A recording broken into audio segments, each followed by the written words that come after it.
Around the country, emissions on coal-fired boilers are being restricted, and so going forward, consents for existing coal-fired boilers aren't necessarily going to be renewed.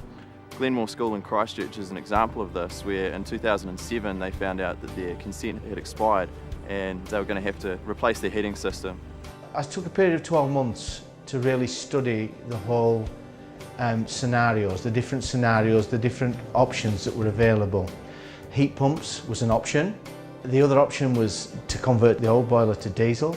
The other alternative was to convert to gas. It was a challenge for Peter to find a new heating solution for the school. Because it's a school, he wanted to demonstrate environmental responsibility to the kids, the parents and the neighbours. At the same time, he needed a solution that was going to be cost effective. Peter approached ECA for help, and we encouraged him to use wood energy, in particular wood pellets. In Canterbury, wood pellets are much cheaper than electricity, and at the same time they burn with very low emissions. Wood pellets are virtually carbon neutral because as trees grow they absorb CO2, and if you're replacing a fossil fuel like coal, you're reducing greenhouse gas emissions. To me, it was the clean green image. It gave me the heat that was required. It meant that I could continue to have the infrastructure within inside the school. I didn't need to rip walls out or the radiators. We could keep the old cast iron radiators.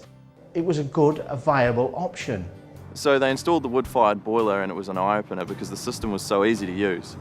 The efficiency of it is brilliant. We are getting up to heat within an hour. With the coal boiler, it was taking 2.5 hours, and now we can shut back. We've got thermostats within the system, which mean that we're not firing as much fuel. I'm delighted with it. I'm delighted. Well, it's vindicated my gamble, if you like, of doing what I've done. Well, we didn't see it as a gamble. All along we knew that the technology was going to work. His wood pellet boiler cost $150,000, which was significantly less than heat pumps, was slightly more than a diesel boiler, but without the associated high fuel costs. Best of all, the wood pellet boiler meant environmental benefits for the school, the neighbours and the surrounding suburbs.